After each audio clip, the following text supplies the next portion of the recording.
សាក់ជំរាបលោកអ្នកអំពីប៉ុនឆ្លងតាមរដូវនេះខែពិសាក់ជំរាបលោកអ្នកអំពីប៉ុនឆ្លងវត្តឆៅក្រាងក៏សាងរបងឡងពីផងព្រមទាំងបង្គោលទងរងផនកាត់គង់ជាសុំនងសូមសាងថ្វាយជាស្នាមស្នាដៃព្រះសង្ឃនឹងបរិស័ទបុណ្យ3ថ្ងៃថ្លៃថ្លាប្រពៃ6 7 8ខណទីសាក់ត្រូវនឹងថ្ងៃទី2ទី3ទី4ណាថ្លៃនាខែឧសភាសូមជម្រាបចែកជូនពុកមីចូលរួមបុណ្យកុំបីរញរីចូលរួមបូជា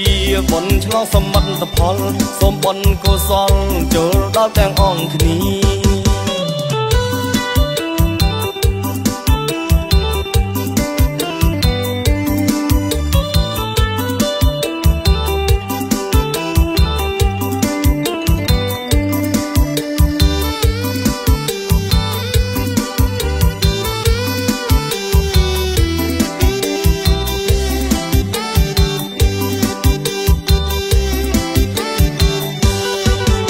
រដូវនេះខែពិសាក់ជំរាបលោកអ្នកអំពីប៉ុនឆ្លង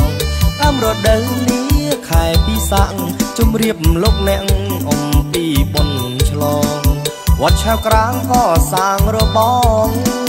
ឡងពីផងព្រមទាំងបង្គោលទងរងផនកាត់គង់ជាសុំនងសូមសាងថ្វាយជាស្នាមស្នាដៃព្រះសង្ឃនឹងបរិស័ទបុណ្យ3ថ្ងៃថ្លៃថ្លាប្រពៃ6 7 8ខណទីសាក់ត្រូវនឹងថ្ងៃទី2ទី3ទី4ណាថ្លៃនាខែឧសភាសូមជម្រាបចែកជូនពុកមីចូលរួមបុណ្យកុំបីរញរីចូលរួមបូជាបុណ្យឆ្លងសមិទ្ធផលសូមបុណ្យកុសលចូលដល់ទាំងអង្គគ្នា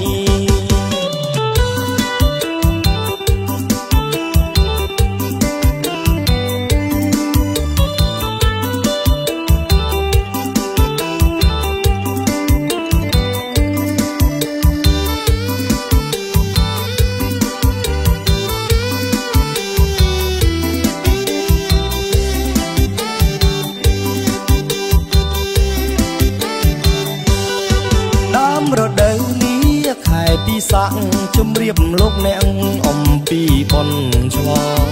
តាមរដូវនេះខែពិសាក់ជំរាបលោកអ្នកអំពីប៉ុនឆ្លងវត្តឆៅក្រាងក៏សាងរបង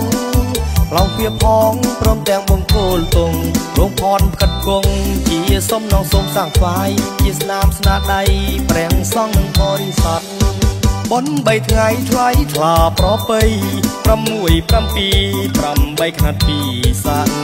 ត្រូវនឹងថ្ងៃទី2ទី3ទី4ណាថ្លៃនាខែឧសភា